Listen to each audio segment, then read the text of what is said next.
This updated version of Audi's second generation Q5 gets a smarter look, an extra sleeker Sportback body shape, an upgraded cabin, and more efficient diesel power to join the existing petrol and petrol plug-in options. There's a big step forward in media connectivity too. As ever, this mid-sized premium Audi executive SUV offers car-like driving dynamics that are great on tarmac and fine for very light off-road use. Plus, there's loads of advanced technology and a beautifully practical interior crafted in Audi's own inimitable style. In short, if you can afford it, you'd like one.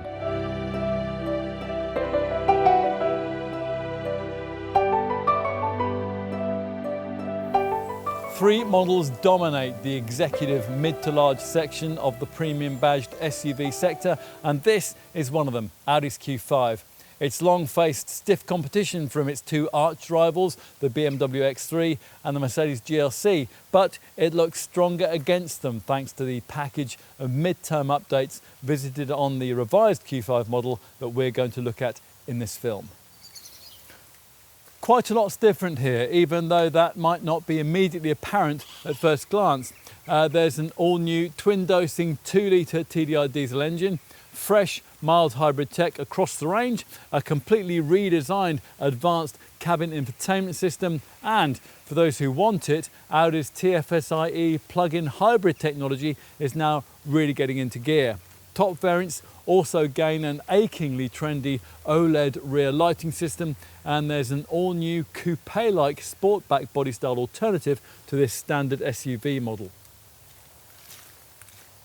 Some things haven't changed though. As before, this is the kind of upper mid-sized premium badged SUV that you buy if you want something that'll look great in the driveway, which will keep you mobile in a snowy snap and will shrink around you when a twisting road opens up ahead.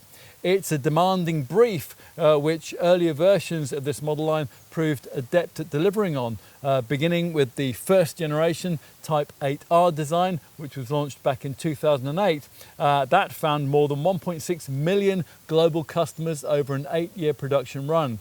An entirely new factory in San Jose, Chiapas, Mexico, that was constructed to make this second generation Type 80A model, launched in 2017. And Audi's reward was over 750,000 further global sales by the time this design was facelifted in mid-2020 to create the car that we're going to look at here. The competition though is ramping up. An all-new BMW X3 has been launched since this Mark II Q5 was originally introduced, and there have been significant recent changes to other key rivals like the Mercedes GLC, the Jaguar F-Pace and the Volvo XC60. Is this latest Q5 still good enough to continue to ask questions that rivals like those may struggle to answer? That's what we're going to find out.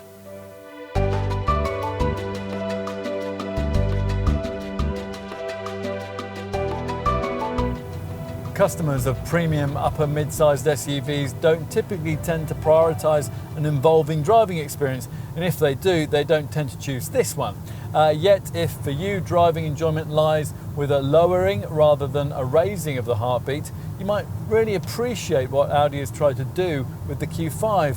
The ride on the standard dynamic suspension that you get on this basic sports spec model is a little smoother than we remember it back at the second generation model's original introduction in 2017, which means that it's now difficult to better in this class. Inevitably, it is a little firmer with the sport suspension setup that features with mid-range S-Line trim, and which has to be had with all mainstream versions of the coupe-like Q5 Sportback body style, which Audi offers as an alternative to the standard SUV model, which is our focus today. What doesn't vary across the range is the impressive refinement on offer, aided by exemplary build quality and the super stiff MLB Evo chassis.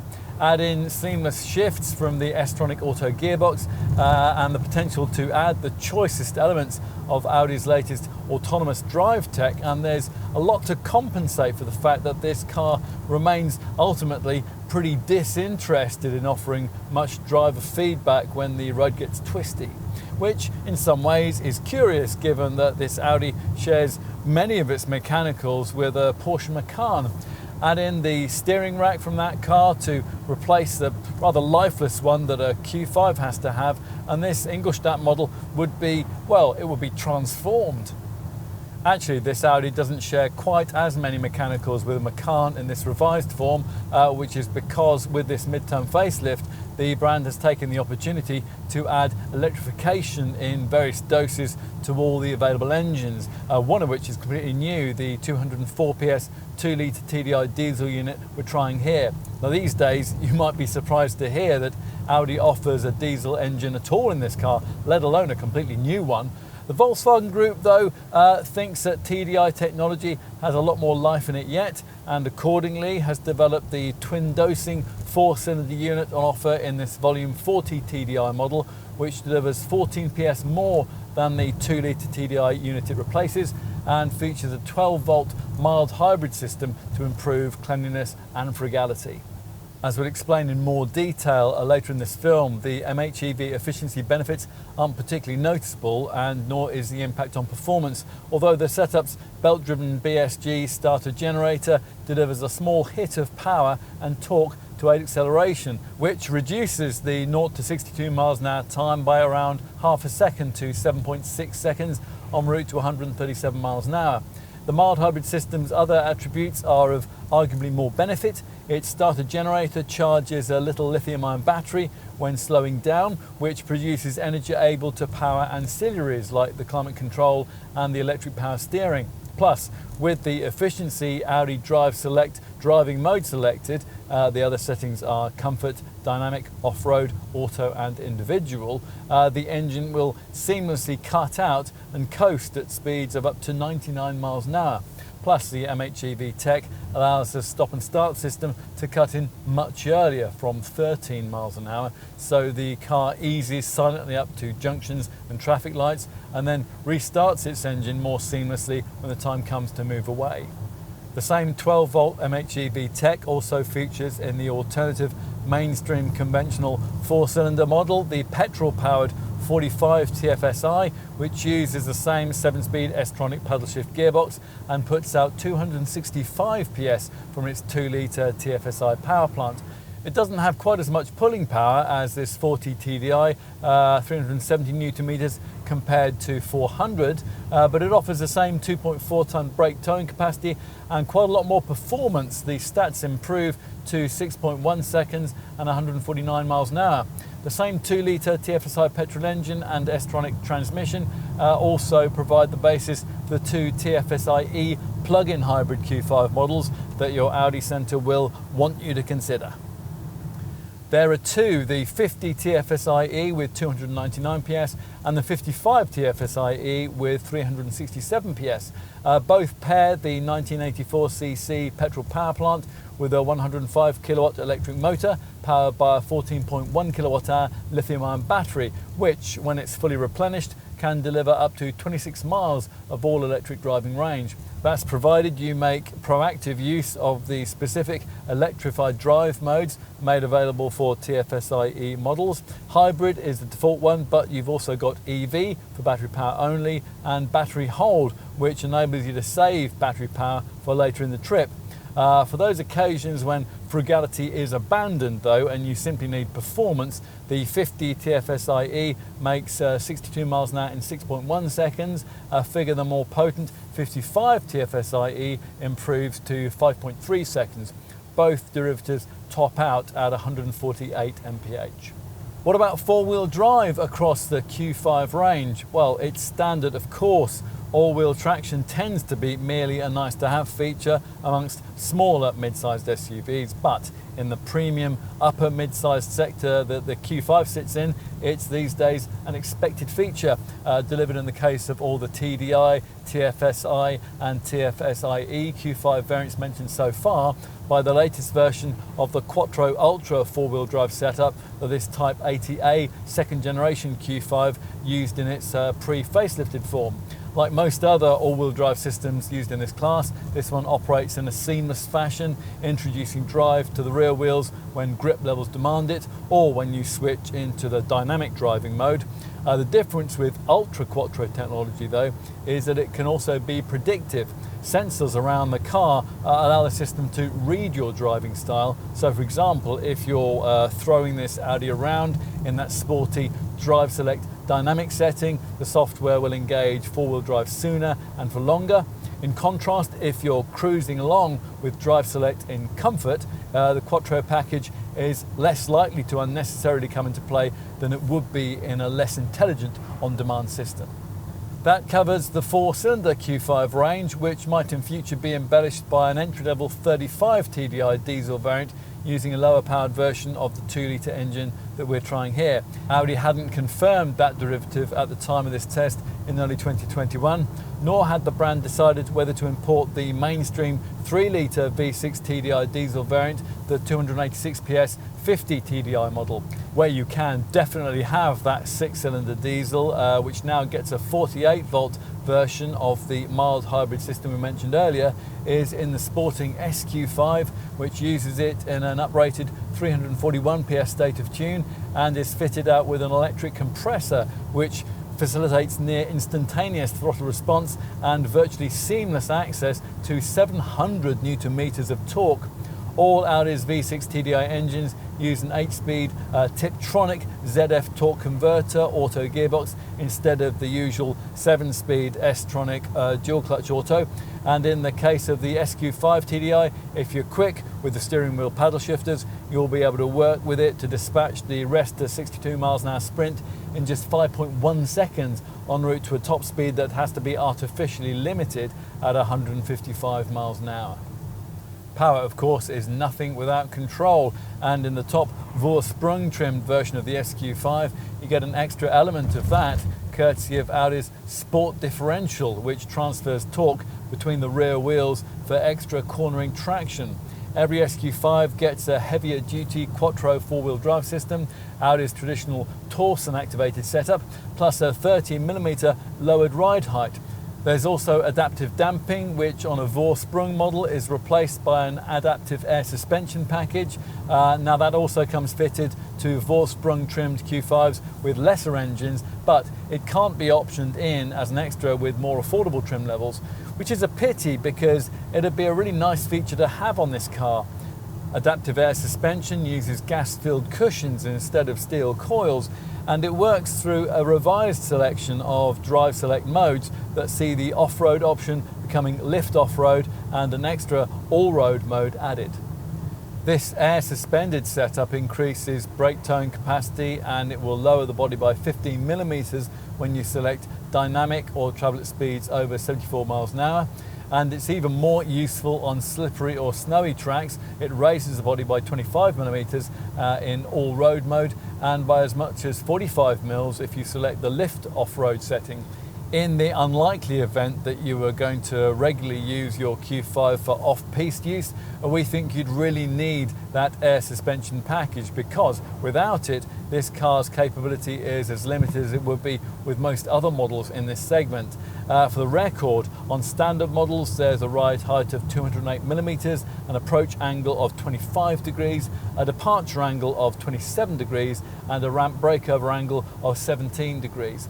In a Q5 that's been fitted with either adaptive or air suspension, you'll be able to monitor those gradient levels via a tilt angle indicator on the central dash screen, which is something that 99.9% of ordinary Q5 owners will never want to do. For them, of course, what will be important is this car's capability on the highway, not in the highlands. And it's at a cruise where the superb refinement that we mentioned earlier really comes into its own. At speed, noise suppression is so good that it's virtually impossible to know whether a petrol or a diesel engine beats beneath the bonnet.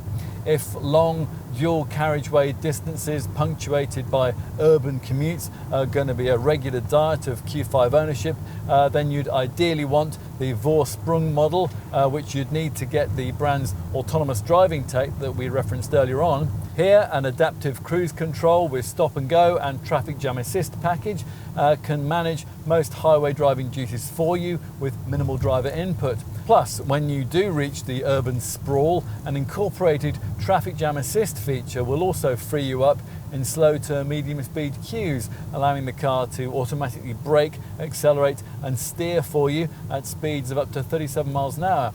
Plus, a Predictive Efficiency Assistant uses sensors and GPS data to prepare the car for corners, roundabouts and junctions before you reach them.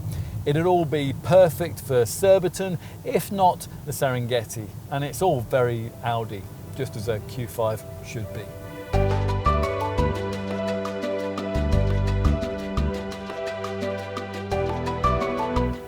Unless you happen to be a brand enthusiast or an Audi salesperson, you might struggle to spot the updated visual cues that set this version of this Mark II Type 80A Series Q5 model apart from the original version of this second generation design that we first saw in 2017. Well, you might struggle to tell the differences in this standard SUV form anyway. Freshly added to the range is an alternative Sportback version with a more coupe-like silhouette and quite a lot more pavement presence. It's the standard variant though, which is our focus today, and it remains a lean, sophisticated looking crossover, an SUV with a sense of purpose. Particularly in this revised form, which gets a series of specific visual hallmarks intended to move it more closely into step with other more recently introduced SUVs in the Audi portfolio. To that end, this octagonal single frame front grille has become shallower and it now appears a little wider than before. With this base sport spec model, it features these vertical silver struts. Pricier variants replace slack with a black honeycomb mesh. Either way, the grille is the starting point for crisp bonnet contours, which as before flow up into the windscreen and the A-pillars. The bonnet wraps around the outer edges of the wings, as do the low-profile wedge-shaped headlights, now revised as part of the update.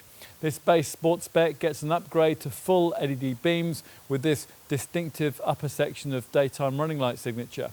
Plusher variants now all get Audi's intelligent matrix beam technology, and all models get these more aggressive corner air intakes, which have grown in height and are now structured by trapezoidal inserts.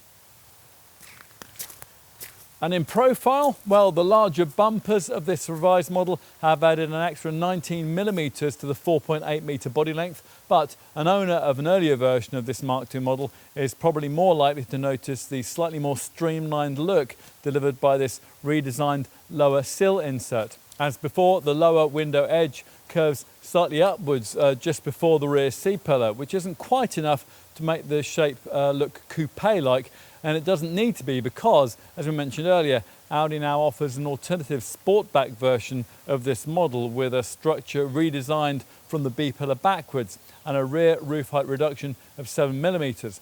Both variants share this prominent upper crease line, which begins as a bonnet seam at the corners of the headlights before sweeping back towards the rear of below mirrors that are mounted on the door shoulders, as they would be on a sports car. Lower down, various surfaces create an interplay of light and shadow to give the flanks some shape, and they separate flared wheel arches housing rims that vary in size from 18 to 21 inches. We've got the 19-inch 5-arm rotor rims here. At the back, updates include this extra diffuser insert finished in either selenite silver, matte brushed aluminium or titanium black, depending on model. And you now also get this chrome strip which runs between the wedge-shaped light clusters. Now these will usually be of the normal LED kind like this, but as part of the changes made to this revised model, Audi is now offering customers of top-spec Vorsprung trimmed Q5s the high-tech Oled lighting we first saw on the larger Q8. Those dual light lamps use organic light-emitting diodes in fittings split into 3 tiles of 6 segments each, which enables the creation of 3 different light signatures from which customers can choose. These illuminate as you approach or leave the car. In a neat touch, proximity sensors also allow them to automatically illuminate if another road user is detected within a 2-metre radius of a stationary Q5. Aside from these changes, things are much as before. The tailgate wraps itself around the rear corners of the car, a typical Audi SUV styling cue, and these additional lamps built into the bumper assume full lighting functionality when the rear hatch is raised. A high-level roof spoiler adds a finishing sporty touch. As usual, of course, what is more important is what you can't see, the stiff and sophisticated MLB Evo platform, which continues to underpin all Volkswagen Group upper mid-size models, which this Q5 shares with its close cousin, the Porsche Macan. So the exterior changes are restrained. Will the cabin updates applied to this revised model be equally subtle? Let's take a look up front. Getting into the front seat is predictably easy thanks to the raised ride height you get in this kind of SUV, and this door clunks shut with vault-like quality, leaving you a cabin that remains a masterclass in interior quality and ergonomics. Now, despite recent advances made by direct rivals in many ways, this remains the defining interior of its class, with a cool, classy feel that's distinctive to this Ingolstadt brand. There's now a much larger 10.1-inch Revo central dash infotainment screen, but otherwise the dash is much as before. It features an almost unbroken line of air vents that stretch from one side of the fascia to the other, sitting above a 3D trim inlay panel that's offered in different finishes according to your choice of model and spec, and which can be embellished by classy ambient lighting. As ever with an Audi, small details add to the feeling of quality, like this gear lever which acts as a handrest, the touch switches for the 3-zone climate control, and the way that the temperature displays have been incorporated into the redesigned ventilation system's rotary dials. As before, the brand wants the interior experience of this Q5 to replicate that of an SUV from the next class up, as in many ways it does. Every control function works with Swiss watch-style precision. If you own the original version of this second generation Type 80A Series Q5 and you come seeking improvements here, it's this larger central screen that you'll notice first. It's a vast improvement on the previous rather small display, which before was 7 or 8 inches, depending on how much you paid. The introduction of this more sophisticated screen rather reflects the car's adoption of Audi's latest MIB3 media platform, or parts of it anyway.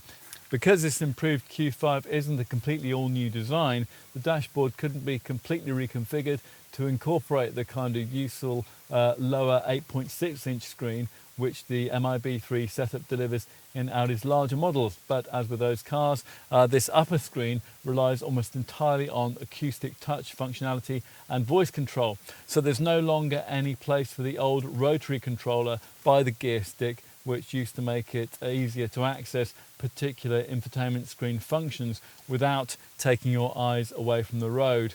We can't help feeling that that's a bit of a backward step. Still, the menu structure is better, the graphics are a big improvement, and navigation is now standard across the range, as is the usual Audi smartphone interface compatible with the Apple CarPlay and Android Auto handset mirroring systems. Now, you'd have to pay extra for that on a rival Mercedes model in this segment. Unlike the old MMI monitor, the most important radio, media, telephone and nav functions are dealt with by tile apps that you can move around with a kind of drag and drop functionality that you'll be used to from your smartphone, or by what Audi calls natural language voice control, which works better than it did before, but it's still nothing like as intuitive as the competing Hey BMW or Hey Mercedes systems. The next generation Q5 will get back on terms with those rivals by integrating a version of the superior setup in the latest Mark 8 Volkswagen Golf. It is a pity that we couldn't have had that here. We are also a touch irritated that Audi still hasn't properly addressed a failing of the previous Mmi setup, which is that the radio takes about 10 seconds to initialize every time you turn on the engine. Still, Audi Connect media connectivity makes up for a lot, even if you do have to pay a subscription to get it after 3 months of use, which, to be fair, is a caveat that also applies to advanced media features in rival models. Amongst other things, the Connect package delivers online media streaming, a Google Points of Interest search function, a comprehensive Audi online traffic information system, plus there's news and weather feeds via a Wi-Fi hotspot supporting the superfast LTE advanced mobile data network.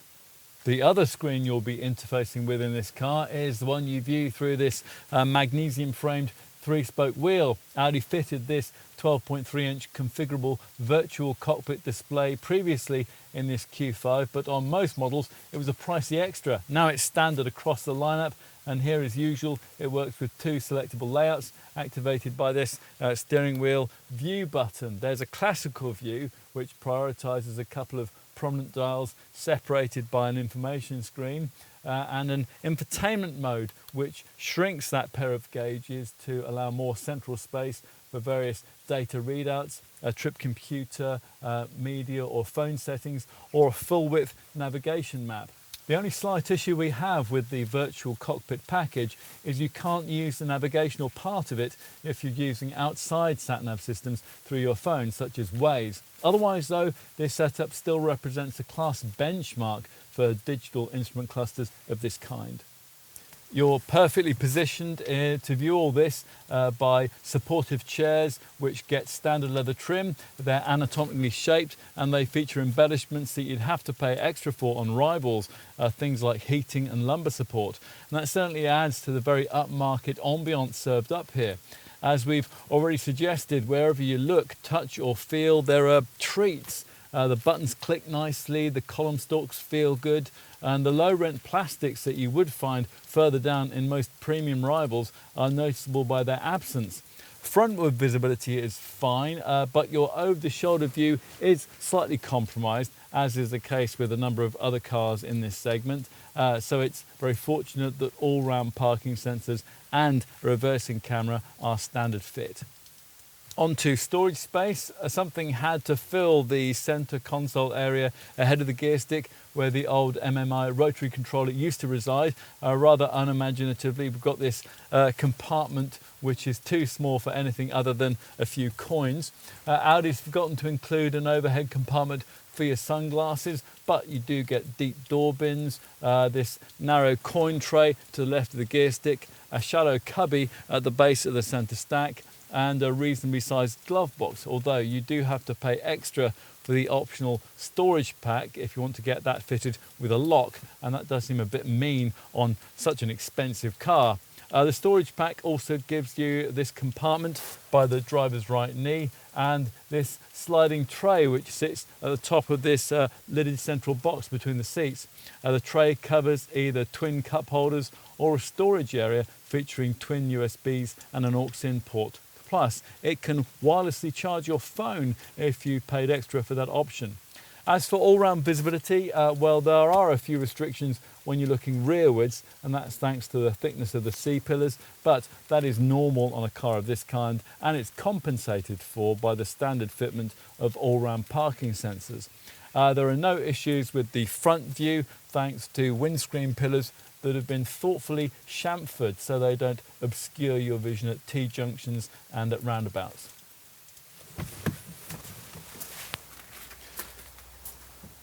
Now it's time to turn our attention to the rear, which predictably is slightly easier to access with this standard SUV model than it is with the alternative Q5 Sportback body style.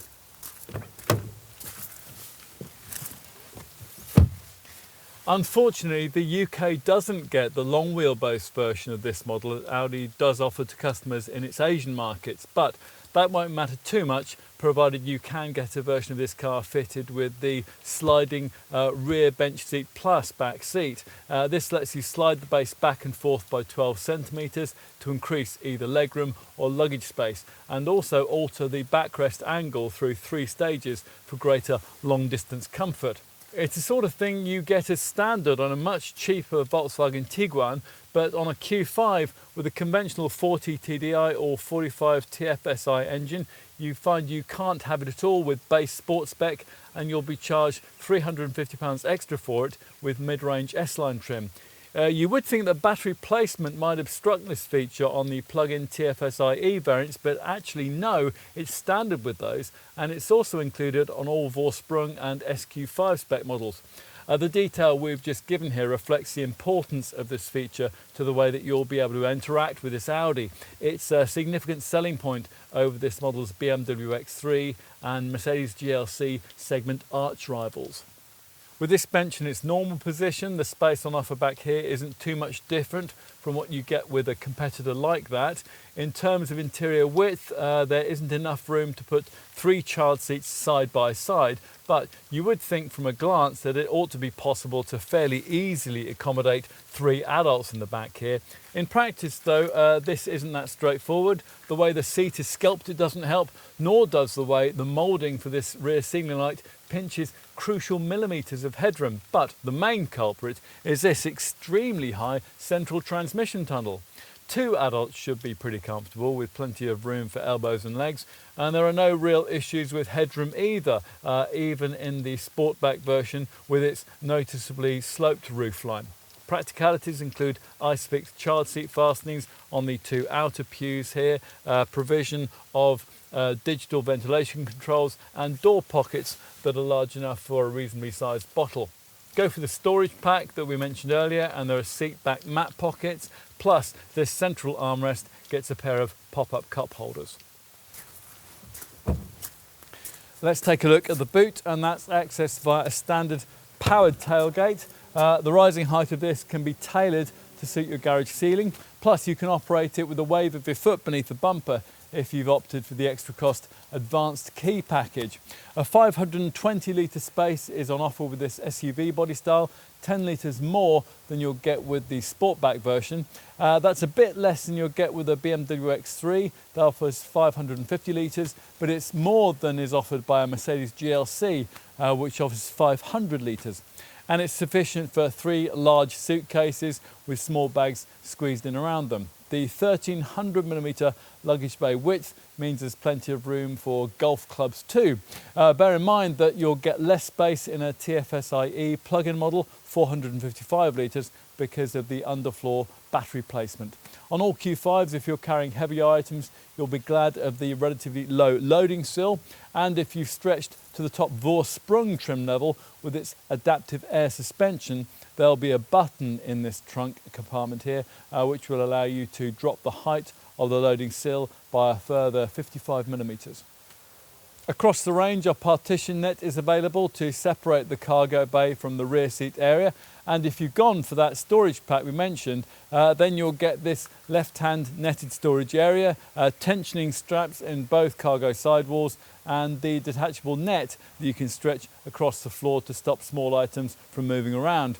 There isn't really any space to store anything under the boot floor, especially not here with the subwoofer for the audio system, and there's no spare wheel provided as standard, and that does seem odd given that you get one in a comparably priced Audi A4 Allroad. We always disapprove of that omission in an SUV.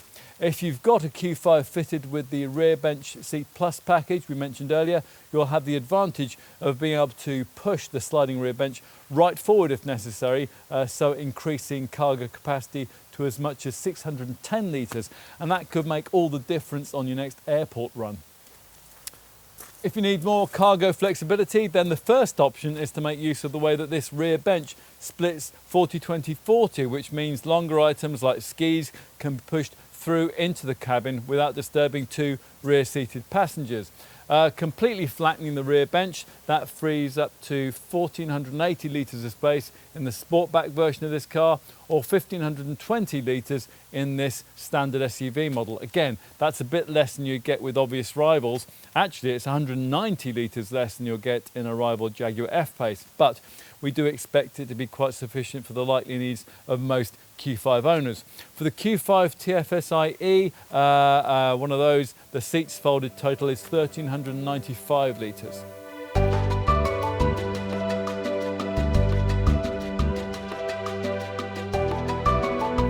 If you're looking to buy an upper mid-sized premium SUV like this Q5 and you're expecting to pay under £40,000 for it, you're being a touch unrealistic. From launch, prices for the improved version of this second generation model actually started at just over £42,000, and that's for the car that we've chosen to test here, the base sport trimmed version of the 40 TDI diesel derivative. This has a 2-litre 4-cylinder engine, as almost all Q5s sold in our market do, paired in every case with a 7-speed S-tronic dual-clutch auto gearbox. The other mainstream alternative is the 45 TFSI petrol model, which rings 265 PS from its 1984cc power plant. An extra £1,000 premium on the asking price justifies the 61 PS more that you get from that green pump-fueled engine. Q5 folk looking at 40 TDI or 45 TFSI variants often choose to find the £2,800 premium to upgrade from this sport spec to mid-range S-line trim. There is a huge £15,000 price hike on top of that if you want the top Vorsprung spec, by which time you'll be paying just over £60,000. The other engine option you might want to consider here is Audi's TFSI E plug-in hybrid power plant. That's a version of the 2-litre TFSI petrol unit mated to a 105 kilowatt electric motor powered by a 14.1 kilowatt hour battery, which can deliver an electrified range of up to 26 miles. This comes in two forms, with the variant most will want being the 50 TFSI E model, which offers 299 PS. It can be had with the major trim levels and it prices from around £50,000. If you can afford to stretch over the £55,000 mark, then there's also a faster 55 TFSI E derivative, which puts out 367 PS and comes only in the highest standard of trim. At the top of the Q5 range, Audi still offers its fast SQ5 model, which has returned to exclusive use of TDI diesel power after briefly dabbling with a TFSI petrol engine towards the end of the production run of the pre-facelifted version of this second generation design. The V6 TDI used here puts out 341 PS, and prices from launch started at around £55,000 or around £70,000 with top Vorsprung spec. Right, let's take a look at the overall Q5 value proposition. In terms of pricing perspective, before we get into rival brand comparisons, we probably first need to clarify this Q5's position in the Audi lineup. So a Q5 costs around £7,000 more than a comparable version of the next model down in the brand's Q lineup. That's the Q3. It's probably more relevant though to note that there is very little difference in price between the car we have here and the brand's A4 all-road Avant Estate model, which essentially shares all the same technology, but which presents it in a less SUV-orientated package. An A4 all-road, that will save you around £2,500 over an equivalently engined Q5. With that said, you'll want to know how the Q5's pricing stacks up against premium branded upper mid-sized SUVs from rival manufacturers. So let's see. We're going to use this 2-litre TDI 204 PS diesel model as a comparison benchmark because, as we suggested, that is the variant that most Q5 buyers will be looking at. At the time of this test in early 2021, this Q5 variant's asking price was virtually the same as that required by a rival BMW X3 xDrive 20D, and about £2,000 less than the sum required for a competing Mercedes GLC 220D. You'd probably save around £2,500 to £3,000 if you opted instead for equivalent versions of the three other main contenders in the segment, the Jaguar F-Pace, the Volvo XC60 and the Alfa Romeo Stelvio. Other upper mid-sized SUVs in this segment are less likely to take your interest. You could save £6,000 to £7,000 by choosing a Lexus NX, but that's only offered in self-charging hybrid form, and it's a slightly smaller car. And a Q5 budget could also get you nicer versions of premium badged 7-seat upper mid-sized SUVs like the Land Rover Discovery Sport or the Mercedes GLB. Our focus here though is on mainstream Q5 motoring, and if you've done your homework and you've looked at a few alternatives, you conclude that it is this Audi that you really want, then you're going to need to know just how generous the Ingolstadt brand has been when it comes to the all-important standard specification. So let's see. Even entry-level Sportback gives you plenty. To be specific, you get 18-inch 5 twin-spoke alloy wheels, full LED headlights, aluminium roof rails, keyless entry, an alarm, auto headlamps and wipers, a powered tailgate, and Audi Parking System Plus, which gives you front and rear parking sensors. Inside, there's leather upholstery, there's climate control, heated front seats, an auto-dimming rear-view mirror, cruise control and LED interior lighting pack, a reversing camera, and a useful removable net partition for the cargo area. Plus, there's a drive select system. Now, this allows you to tweak the throttle, the steering, and the gear shift timings to suit the way that you want to drive. Perhaps the most important piece of standard interior equipment fitted across the Q5 range, though, is this car's high-end infotainment package. Audi calls it Mmi Navigation Plus with Mmi Touch.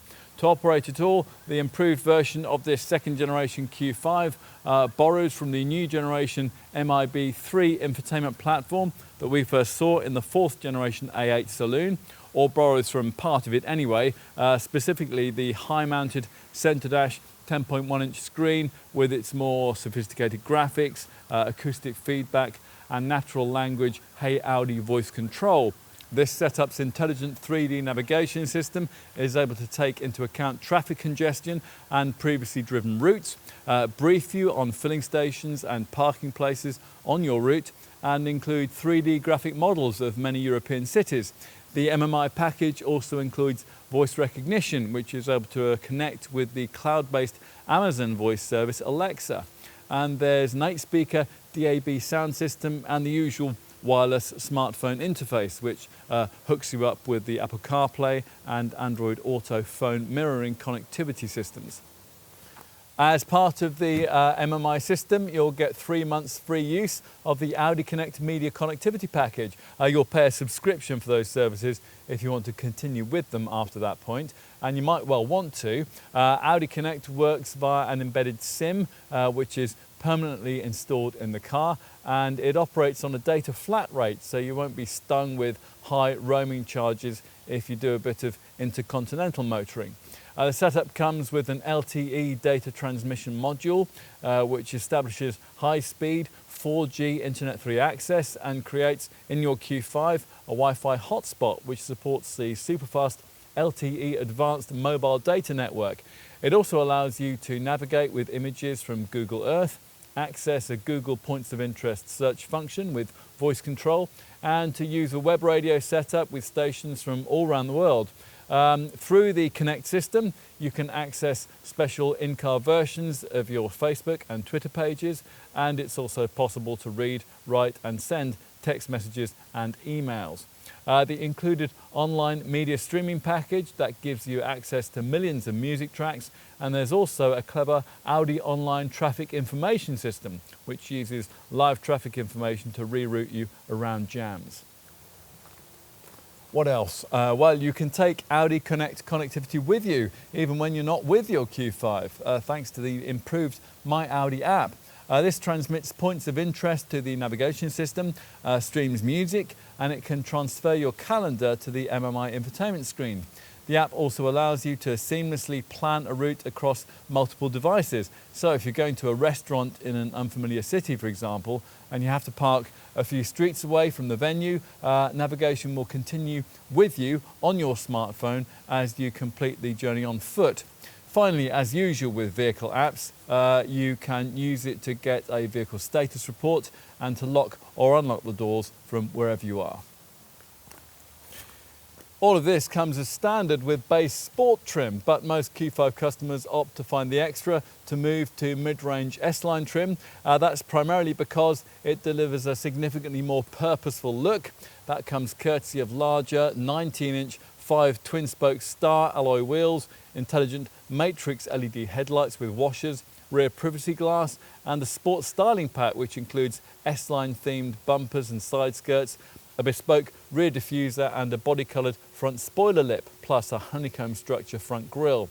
At this level, conventionally engined Q5s get a more overt S-line rear roof spoiler too. S-line trim also gets you dynamic scrolling front and rear indicators and lowered sport suspension. The cabin of an S-line spec Q5, meanwhile, is lifted by smarter leather and Alcantara upholstery, a black cloth headliner, stainless steel pedals, illuminated door sill plates, a gear knob in black perforated leather, contrast stitching around the cabin, and an S-line branded 3-spoke sport steering wheel with paddle shifters. If you want more and you don't mind paying for it, then top-spec Vorsprung trim beckons. Perhaps the two key additional features here are adaptive air suspension and the full portfolio of Audi's array of camera safety kit. We're going to cover that off in a few moments. But there's also a whole stack of aesthetic embellishment and luxury stuff too. The looks of a Vorsprung spec Q5 are enhanced by bigger 21-inch 5 V-spoke Audi Sport wheels, the distinctive illuminating signature of the brand's clever OLED rear lights, and a black styling pack which applies that colour to the door mirrors and to the roof rails. Conventionally engined models, they get side running boards too. Inside you get an upgrade to softer, fine Napa leather upholstery with diamond stitching. There's power for the front chairs and for the steering column too. You get the rear bench seat plus sliding rear bench, and you're also treated to a 19-speaker Bang & Olufsen 3D sound system putting out 755 watts. Other Vorsprung spec features include an extended interior upholstery pack with leatherette covering for the lower centre console, highlighted, like the doors, by a multicoloured ambient lighting system. There's also a heated steering wheel, piano black inlays, Vorsprung puddle lights, a front seat massaging function, heated rear seats, a panoramic sunroof, the Audi phone box wireless phone charger, and the advanced key system that allows you to open the powered tailgate with a wave of your foot below the bumper. Drive features include a head-up display, a 360-degree camera system, and park assist to steer you into spaces, and adaptive cruise control too.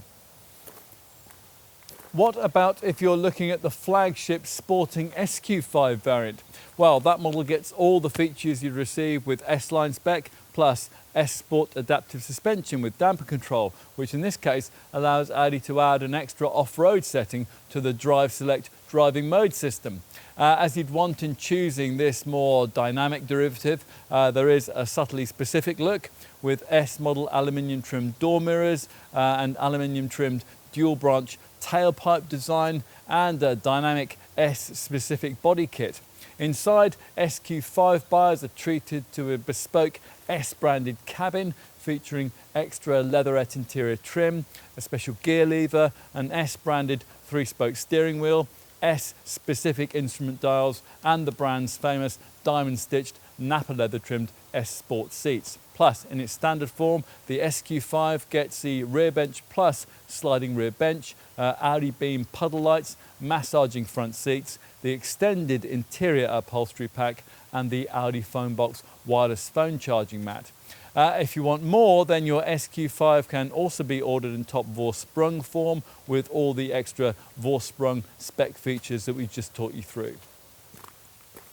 On to the options that you can get across the Q5 range. We're disappointed to find that it's no longer possible to order the rear bench plus sliding rear seat on mainstream sport spec 40 TDI and 45 TFSI model Q5s, but you can have it as a £350 option on the 40 TDI and 45 TFSI S-Line spec models.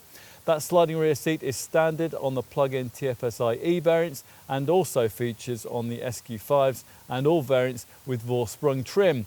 Across the range with the Sport and S-Line derivatives, you can't add in adaptive air suspension or adaptive damping, but with those two mainstream trim levels, you can though add in quite a lot of other niceties which you'd otherwise have to stretch up to that pricey Vorsprung spec level 4. Now, a number of these are included in the optional comfort and sound pack. Now, your Audi Centre salesperson is going to want you to consider finding an extra £1,400 for that. This gives you the 19-speaker, 755-watt Bang & Olufsen 3D sound system, the extended LED interior multicolored lighting pack, the 360-degree camera system, and the advanced key package with its gesture-controlled rear tailgate. Other Vorsprung style features that you might want to add into a Sport or S-Line spec model include a panoramic roof, the Audi phone box wireless charging mat, and a pack that gives you various interior elements in artificial leather. There's also an optional parking assistance pack, which includes a 360-degree reversing camera and Audi's Park Assist Plus package to steer you into spaces. You can choose from a range of bespoke puddle lights too. Bear in mind that unless you want your Q5 painted in either of the two solid colours that Audi offers, Brilliant Black and Ibis White, you're going to have to be paying the brand £675 more for one of the available metallic shades. We've got metallic glacier white here. There's a 19-inch wheel upgrade option too, and on an SQ5 you can add carbon mirror trims as well. What about a few extra practical touches? Well, you're going to need the optional space saver spare wheel unless you want to be stuck by the road fiddling with a tyre repair kit the next time you have a puncture. And we would also want to tick the box for the pack that gives you a larger 70-litre fuel tank and on a TDI model a bigger 24-litre AdBlue tank. Another important box to tick is that for the storage pack, which gives you netting for the front seat backs, a storage compartment on the driver's side, also a lockable glove box, a cup holder in the rear centre armrest, plus for the boot, tensioning straps, recessed netted areas and a luggage net. Talking of the boot, there's lots that you could add in there. For the luggage compartment, you can specify a protective shell, a foldable box or a durable tray. Plus, if you have pets, you might want to add in a longitudinal or transversely mounted partition net. You can add a tow bar, of course, and that will also allow you to add bike carriers capable of taking either 2 or 3 bikes. Bicycles can also be carried using a bespoke rack on the roof. And roof racks are also available for roof boxes, skis, snowboards and kayaks. Other practical options available include child seats, all-weather floor mats, mud flaps, an air freshener gecko, a dash cam drive recorder and even an espresso maker. Enough with optional features, let's move on now to look at safety. Now there's no driver's knee bag, but otherwise most of the main features that you'd expect are present and correct, with a standard fit highlight on all models being a collision avoidance system that Audi calls Presense City. Now this is one of those setups which constantly scans the road ahead in search of potential vehicle and pedestrian accident hazards, in this case at a speed range of up to 52 miles an hour. If it detects one, you'll be warned. If you don't respond or you aren't able to, then the system will automatically brake the car and it should be able to avoid a collision entirely at speeds of under 24 miles an hour. If you are going faster than that, the Presense City system will dramatically reduce your speed to significantly soften the impending impact. If you do hit something and you panic, a standard multi-collision brake assist system will automatically take over the braking duties to avoid the possibility of skidding and further collisions. Specify a tow bar and you'll also benefit from a trailer assist system which will restrict towing sway. This car is fundamentally safe too, with key parts of the body structure fashioned from crash-safe, hot-formed, high-strength steel. As you expect, all variants feature twin front, side and curtain airbags. These ones are able to automatically adjust their deployment to suit both the passenger seating positions and the type of front collision. Other basic standard safety features include ISOFIX child seat fastenings, anti-whiplash head restraints, a tyre pressure loss indicator, a pop-up bonnet which minimises pedestrian injuries in an impact, and a complete roster of electronic acronyms, including the usual electronic assistance for braking, for traction and stability control. There is also a rest recommendation feature, which at speeds of over 18 miles an hour monitors your driving for drowsiness and alerts you, if necessary, to stop for a restorative coffee. And an Audi Connect safety and service feature which will automatically alert the emergency services with your exact GPS location if you are in an accident which has activated the airbags. It's always possible to go further though, and should you want extra peace of mind on a Sport and S-Line spec model, then your Audi Centre salesperson will point you towards the optional City Assist pack, which for £500 more gives you 4 extra camera safety features. There's Audi Side Assist, that's basically a blind spot assistance system which warns you if you're just about to dangerously pull out when there's a vehicle in your blind spot. Secondly, there's Cross Traffic Assist Rear. That's a feature which warns you of oncoming traffic when you're reversing out of a parking space. Thirdly, there's Audi Presense Basic, which braces the car for a collision, tightening the seatbelts, closing all the windows, including the sunroof, and activating the hazard lights. When a collision is unavoidable, the Presense Basic system assists the driver with controlled brake applications, often overriding the intense effort of the driver and keeping the car from skidding. Now, the final element in the City Assist pack is Audi Presense Rear. That's a system which also braces the car for collision, but this time with specific attention on impending collisions from the back, detected via sensors in the rear bumper. That's covered the safety options on offer. As mentioned earlier though, the top Vorsprung level of trim comes with a much wider array of camera safety and driving tech as standard, much of which can't be had elsewhere in the range. At this level in the lineup, your Q5 will come embellished with a level 2 style autonomous driving feature, adaptive cruise control with stop and go and traffic jam assist, and the clever efficiency tool which works with it, a predictive efficiency assistant. Plus there are 4 camera-driven safety elements, in addition of course to all the features of the City Assist pack that we just briefed you on, which of course is standard at Vorsprung level. Let's start with the autonomous drive stuff and begin with adaptive cruise control with stop and go and traffic jam assist. Now, this system uses automatic distance regulation to seamlessly keep your Q5 a set distance behind the car in front on the highway, and it'll warn you if you're too close to another vehicle, and it's able to automatically stop you and then start you off again if you come across a tailback. The traffic jam assist bit also frees you up in slow to medium speed queues, allowing the car to automatically brake, accelerate and steer for you at speeds of up to 37 miles an hour. The predictive efficiency assistance system works with that setup, and it regulates your Audi's speed for maximum efficiency and also offers driving tips that could create fuel savings of up to 10%.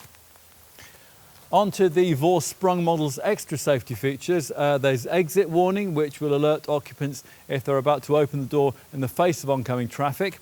There's also turn assist, which automatically applies the brakes to prevent an accident if you're turning out of a junction and you haven't seen an oncoming car or bike.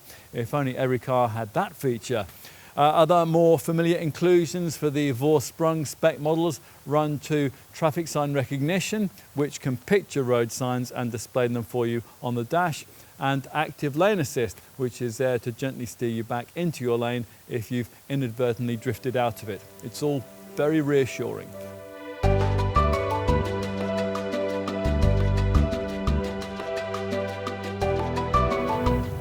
Audi couldn't afford to wait until a complete Q5 redesign to introduce extensive engine electrification here, which is why we've got it with this facelift update package. As you'll already know if you viewed our driving experience section, both the conventional 2-litre diesel and petrol engines get the brand's 12-volt mild hybrid system, plus there is a 48-volt version of that setup for the V6 TDI unit that features in the SQ5. And there are 2 PHEV plug-in hybrid TFSI-E models.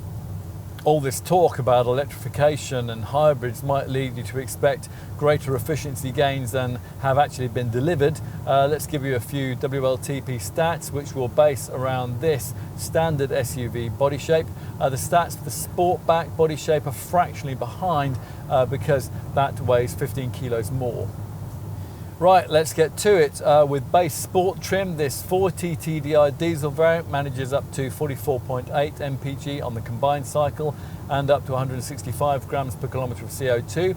That's almost identical to the figures you'll get from a rival Mercedes GLC 220D. and not much different from the stats of a comparable Jaguar F-Pace D165 or Volvo XC60 B4. But the class leader remains BMW's X3 xDrive 20D, which manages 47.9 mpg and 154 grams per kilometre. It is worth noting, by the way, that with the larger 21-inch wheels of the top Vorsprung trim, the figures of a Q5 40 TDI fall to 41.5 mpg and 179 grams per kilometre. These diesel figures have been aided by the introduction of so-called twin dosing catalytic converter technology for the latest version of this model's 2-litre TDI power plant, which features dual AdBlue injection and significantly increases emissions cleanliness.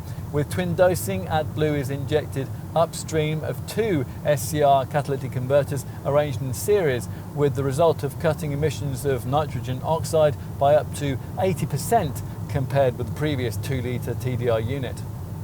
For the alternative mainstream derivative, the 45 TFSI petrol model, the figures with Sportback are 33.8 mpg and 191 grams per kilometre of CO2, or 31 mpg and 200 grams per kilometre with Vorsprung trim. Across the board with Q5 40 TDI or 45 TFSI models, it's difficult to see just how much of a difference the MHEV system has made to respective figures because the industry has switched to a new measurement cycle since the Mark II version of this car was originally launched back in 2017.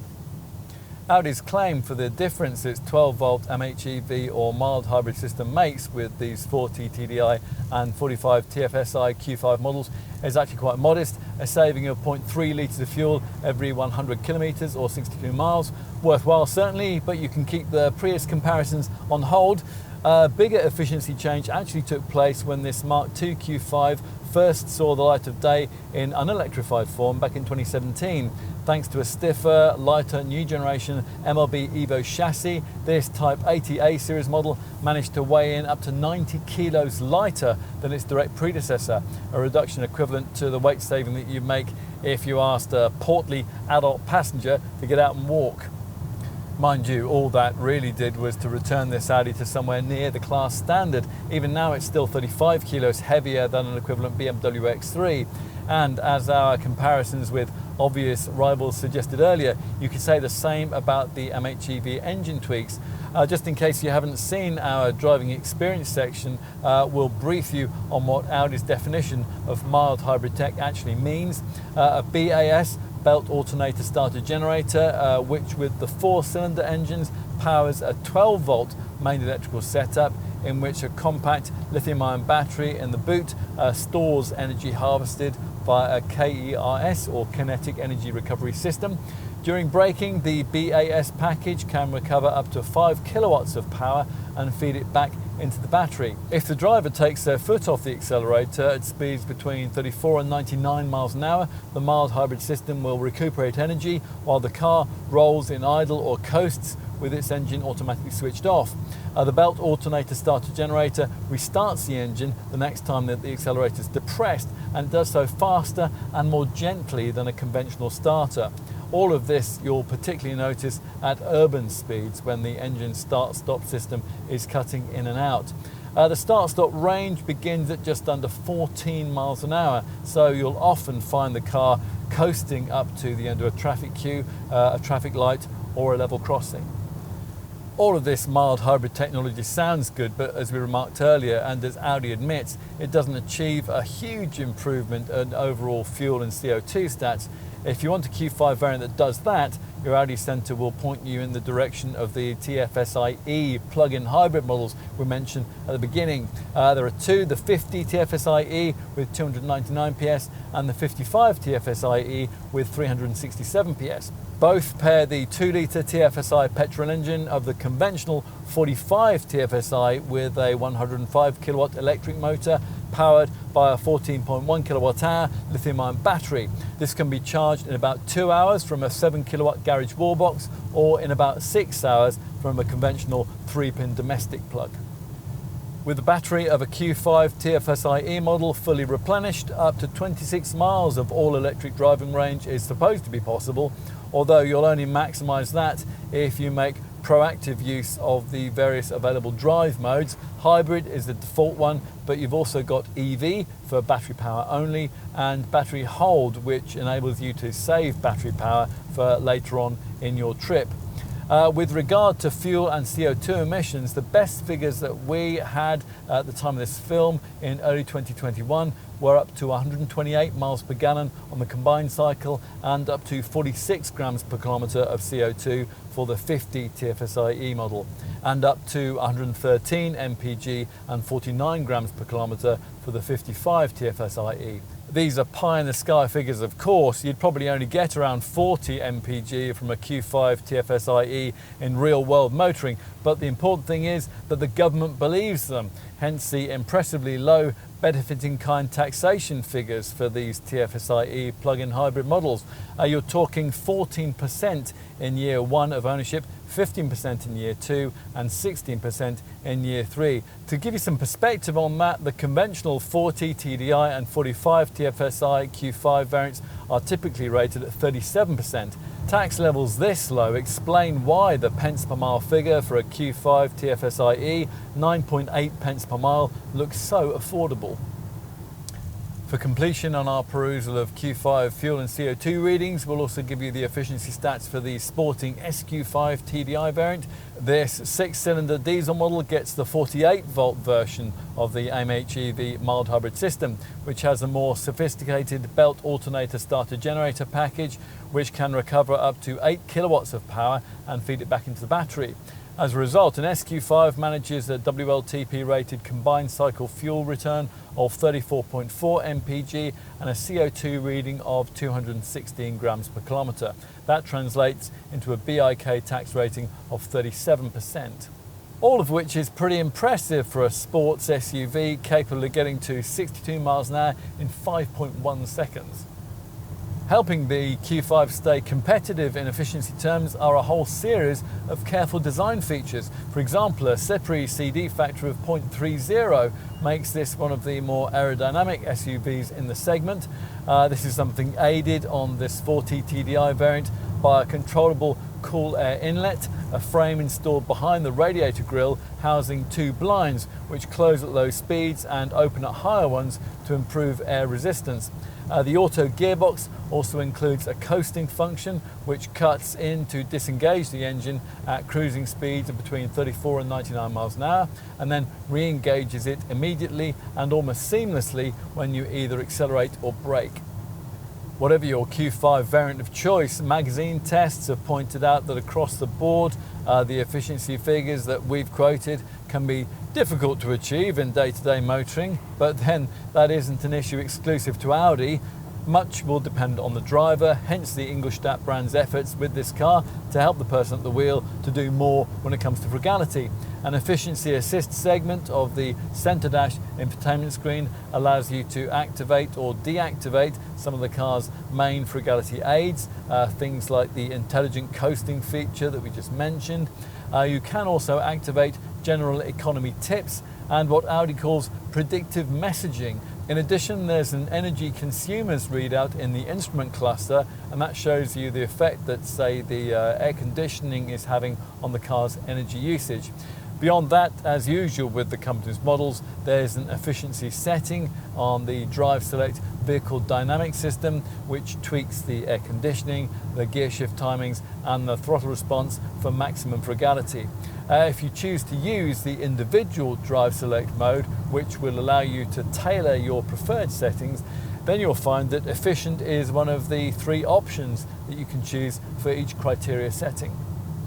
The Mmi Navigation system on this car has been programmed around what Audi calls predictive and efficient driving, and that means that it will adapt the drive demeanour of your Q5 based on things like speed limits and gradient changes.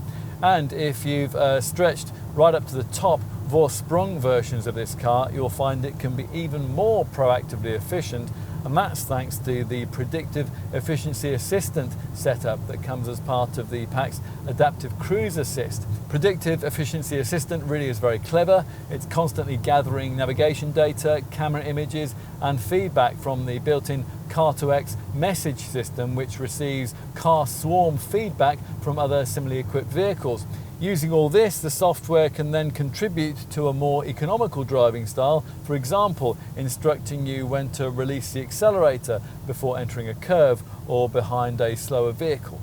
Get out onto the highway, and with the adaptive cruise control system activated, Efficiency Assist will automatically make all the frugal driving adjustments for you.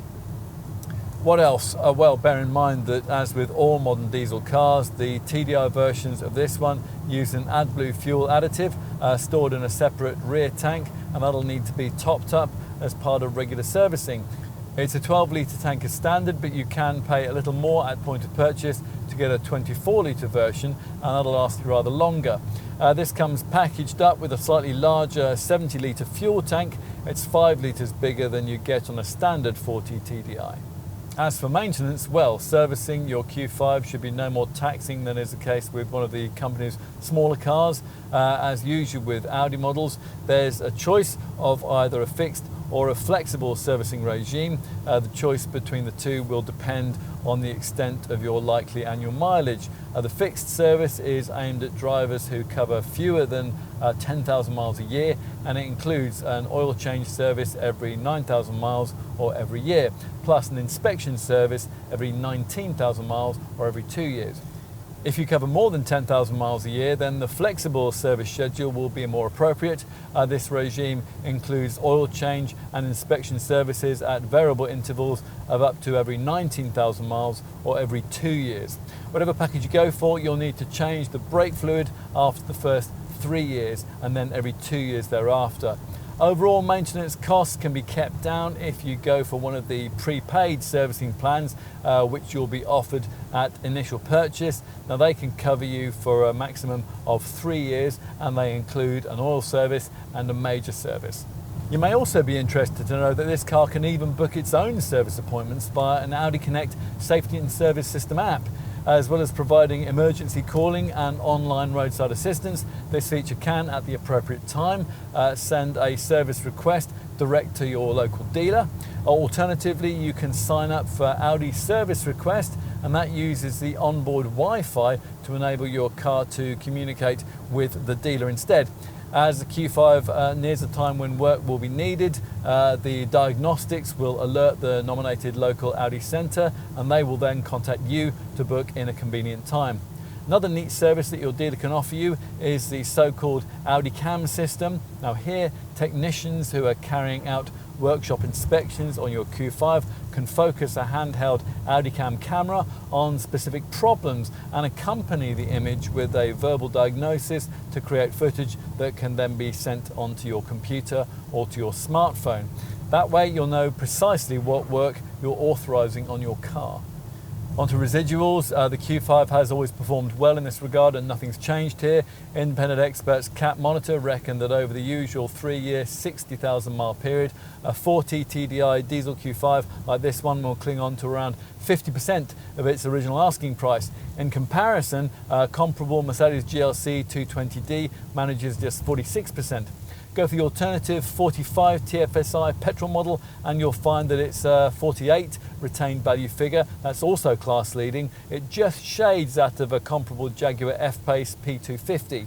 It's a similar story when it comes to pence per mile running costs. Cap reckoned that after 3 years and 60,000 miles, a Q5 40 TDI would cost 42.76 pence per mile to run, around 2 pence per mile less than an equivalent diesel Jaguar F-Pace and more than 3 pence per mile less than a comparable Mercedes GLC 220D.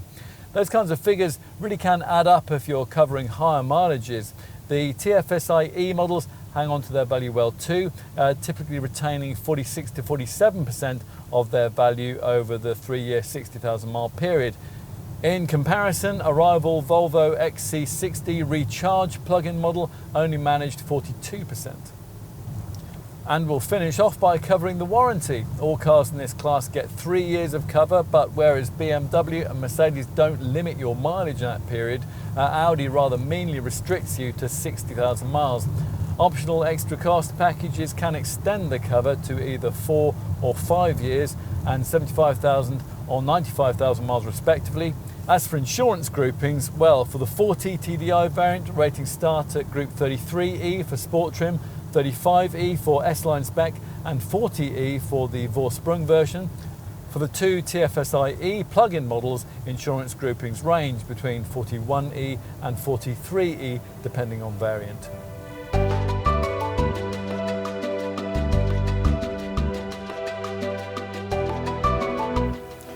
The Q5 has always been a top seller on merit. Nothing's changed. It's simply very good at almost everything.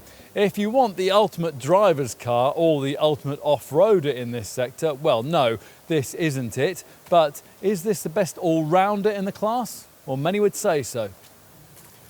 There are many reasons why. Ingolstadt has concentrated on perfecting refinement and ride quality, with the result that both remain difficult to better in the sector.